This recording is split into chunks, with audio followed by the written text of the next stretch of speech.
Hi, I'm Alois Rosero from Ping Skills. Today we're going to talk about the grip. There are two main ways of holding the table tennis bat. The first one is the shake hand grip. So as the name suggests, it's like you're shaking hands with the bat. So there's the bat, you're shaking hands with it, you have your pointer finger across the bottom of one side of the racket, and you have your thumb across the bottom of the other side. So a lot of people ask, why can't you just hold it like you'd do a tennis racket? Well, the main thing is that the pointer finger up on the racket there gives you a much better control over the racket head. The second thing is that it also helps you to know what angle your racket is at. So if your racket turns in your hand a little bit, you've got a good idea of where that is with your pointer finger there.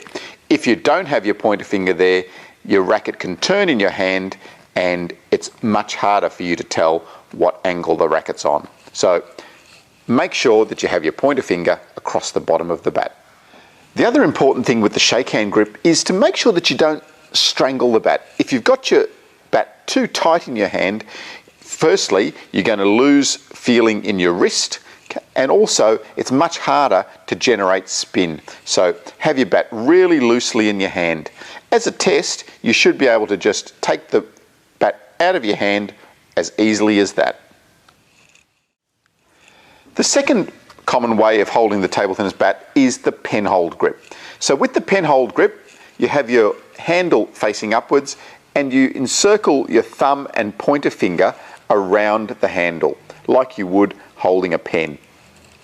On the back of your bat, you can have your fingers in two different ways. Either curled up like that, or you can have them flat across the bat. That's just a preference. If your fingers are curled up, your wrist can be used a little bit more easily. If you've got your fingers spread across the back, then you get a little bit better control over the racket head. So just experiment for yourself, see which one feels more comfortable for you. Why would you choose either the shake hand or the penhold grip? There's a couple of advantages and disadvantages of each. Firstly, with the shake hand grip, the advantage is that you can use both sides equally as well, with the forehand and the backhand. The disadvantage is that you create a crossover point where you're changing between the forehand side of your racket and the backhand side of your racket. So you need to weigh those two things up. With the penhold grip, the advantage is that you can use your wrist a lot more because you're using your wrist in that range as opposed to the shake hand grip where you're using it in that range. So you're using your wrist much more easily with the penhold grip. The other advantage of the penhold grip is that you don't have that crossover point because you're using the same side of your racket to start off with on both sides, the backhand and the forehand. So you don't have the crossover that you had with the shake hand grip. The real disadvantage of the penhold grip though is the backhand side. It's much harder to hit the ball or attack the ball with the backhand side.